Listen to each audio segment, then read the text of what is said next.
Isang mapagpalang araw sa ating lahat mga kababayan, ka-YT friends, ang mga sulok ng mundo kayo naroroon. Ingat kayo palagi.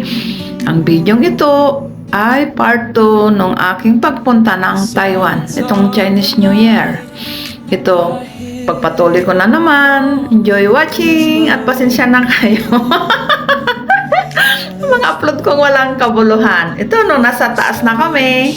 Iyan ang makikita na view sa baba. Ang ganda, di ba? Yung mga clouds, cotton clouds. Ang ganda, oh.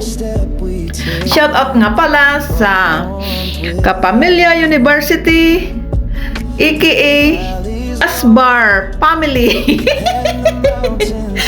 Asbar talaga. Sa pamumuno ni Madam Josie Adami, ang founder ng Kapamilya University, aka Madam Asbar.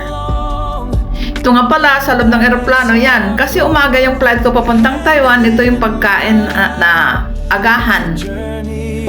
Lugaw. Yan o, porridge at saka pansit. Canton.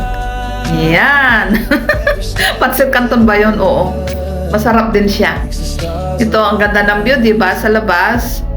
Shout out kay Disney Princess ng Hong Kong. Walang iba kundi si Sis Perky kasama ni Kamsat Little Flaps. Ganon din kay Mayor Eriskin, the contractor na number 1 na Marites. Sabi nila. Ganon din kay Sir Viva Mascarados Vlog na tumutulong sa mga hindi pa muni. Basta pumunta lang kayo sa live niya at ipag-play niya kayo. 100 videos play yun. Kaya, ganun din kay Kabsat Rodis Adventures, Miss Kitty Cutie, na napaka-supportive na kapatid. Kabsat. Ganun din kay Mr. Lee Art, kay Sis Julia, kay Kabsat Chituchi, kay Kabsat Eric Kids, Kabsat Iba Patmos, PH, Mami Chacha. Ganon din kay Kabsat Ibs Kitchen, Kabsat Jimuliens, Kabsat Just Cooking, Kabsat Norbans, Kambal niya Pelarus Channel. Ganon din kay Sis Arlene Journey Official, kay Sis Bichay, kay Sis Leonila, Sis Alo, Sis Marjo, Sis Detrayos.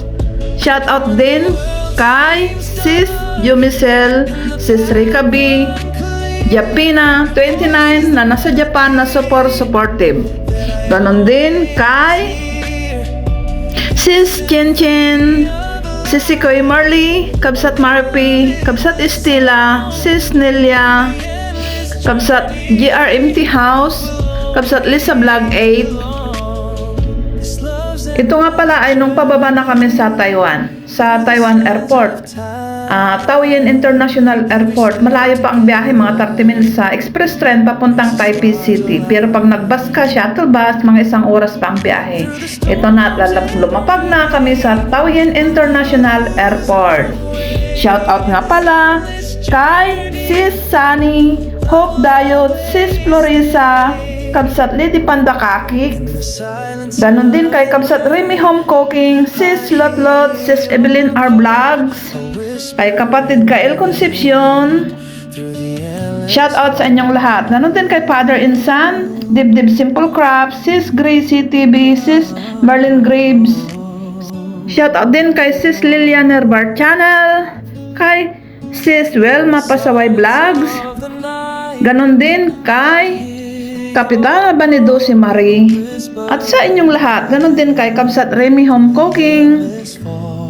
Maraming salamat sa lahat pagsuporta sa aking mga upload videos. Ganun din kay Sis Bless Mac Mix Vlog. Ganun din kay Sis Myra Jamandri Vlogs. Kay Sir Robin ay kay Sir Ben Robin Mix Vlog. Shoutout din kay Farmer Sikyo, kay Sis Leonila, si Madam Yakult, kay Sis Detrayos na napakabait na doktora. Shoutout sa inyong lahat.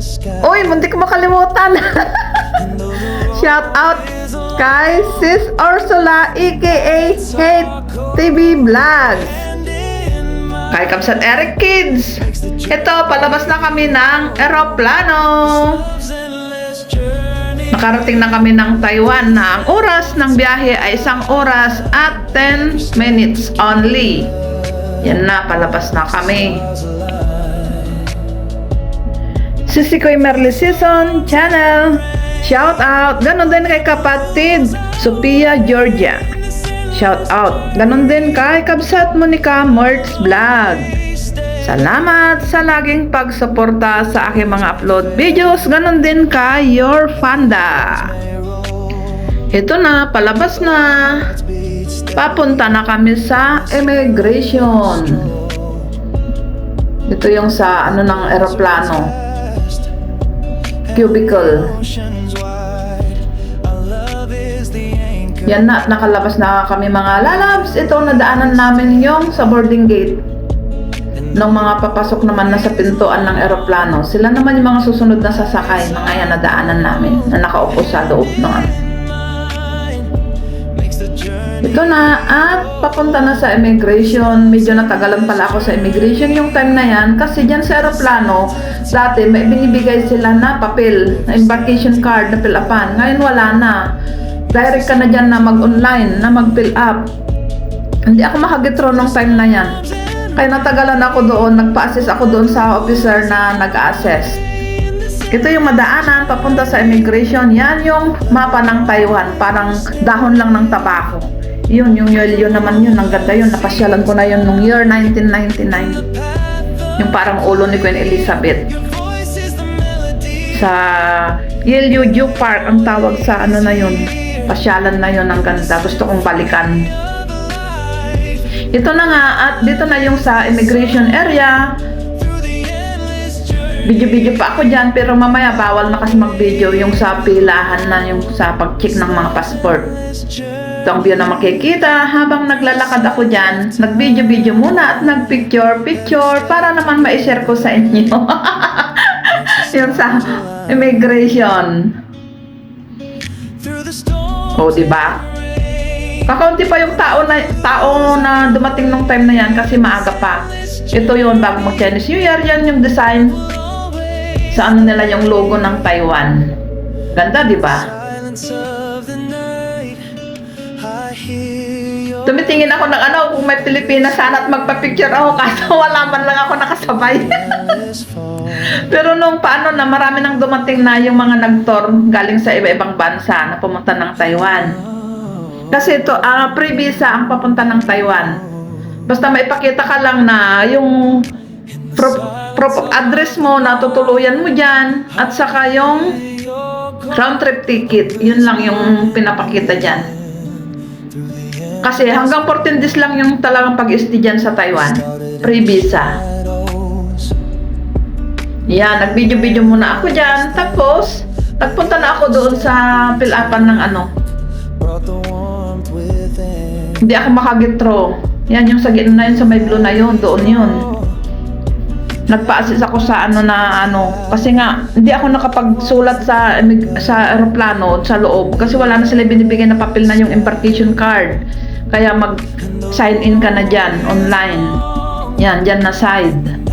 Akala ko nung naka-fill up na ako, okay na yun. Yung pala may next, ang dami pang mga tanong-tanong. Nagpunta na ako dyan sa counter na nag-fill up, sabing ganun, hindi pa na-submit. Bumalik na naman ako dyan. Tapos nakatapos na. Yan. Pababa na ako dyan at pag-claim ko na ng aking luggage. Mabilis lang din. Ganyan yung conveyor dyan. Hindi ko makalimutan pala nung time na nagpunta na naman kami dyan dahil pagpasok mo ng Taiwan, bawal magdala ng mga prutas or mga karne, ganon, kahit dried na karne. Yung tinapi dito sa Hong Kong noon na yung bread talk na meat plus bread, dinala ko dyan kasi hindi namin naubos. Yan na yung luggage ko, nilabas na nila dahil nilagay na nila dyan kasi nga tagal ko doon sa immigration dahil nag-fill up ako, hindi ako makagitro. Binaba na nila dyan sa number 3 eh. Nung time na yun noon, hindi ko makalimutan yan, sinita ako ng officer dyan, may kasamang police dog. Dahil yung dala kong tinapay na amoy ng aso, pinaalis, pinabuksan yung bag ko at inilabas ko, sabing ganun bawal magdala. Kahit nga yung tirang pagkain sa eroplano, bawal ilabas. Ganyan kahigpit dyan sa Taiwan. Kasi ayaw nilang maano yung produkto nila dyan. Baka umiiwas lang sila, baka makontaminate yung produkto nila ng Taiwan. Yun, kaya hindi ko na naulit yun. Bago pumunta dyan, tanggalin mo, huwag kang magdala ng tinapay na may karni, ganun, or prutas. Ayaw nila, bawal. Magmumulta ka ng malaki. Ito na nga pala, at papunta na ako sasakay ako niyan ng bus dahil nakalabas na ako ng immigration at nakuha ko na yung aking malita. Ito, pababa na ako, punta naman na ako sa sakayan ng bus. Nagbus ako yung time na yan, inabot ako ng mahigit isang oras kalahati yata. Mas mabilis pa yung pagsakay ko ng eroplano pagdating dyan sa Taiwan kaysa yung pagsakay ng bus at papunta sa bahay nila amo. Ito na nga pala, on the way na ako. Nakasakay na ako dyan ng bus. Salamat sa lahat pagsuporta sa aking mga upload videos. Mga silent viewers, my members, supporters, at sa inyong lahat, sa mga sulok ng mundo kayo naroroon, ingat palagi, nabulol pa ako. Ito yung view na nadadaanan sa Taiwan. Sa Taiwan nga pala ay ganyan ang makikita sa daan. Salamat, may sunod pa to. Enjoy watching, bye-bye! I hope na nag-enjoy kayo sa aking ibinahagi na naman na upload videos. Yung pagpunta ko sa Taiwan, ito na yung daan na makikita. Salamat talaga. Ang kulit ko, di ba? Noong bumalik naman ako ng Hong Kong, ang sinakyang pabalik na papunta ng airport ay nag-train naman ako. Hindi na ako nag-bus kasi kung magbabas ako noon, alanganin yung oras ko kasi maraming bus stop yung bus na papuntang airport.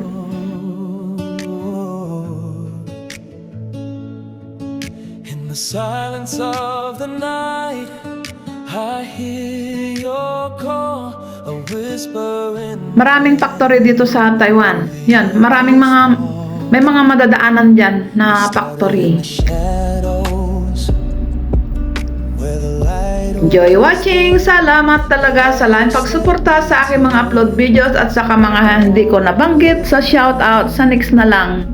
Wala kasi akong kodigo. low and the mountains high. Our love was the compass under the endless sky. And though the road is long and the nights are cold, your hand in mine makes the journey home.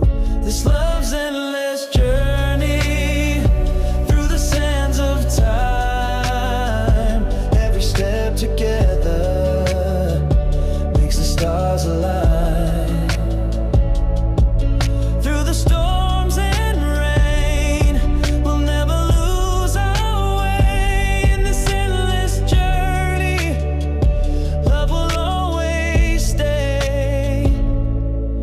The days may fade and the years may roll,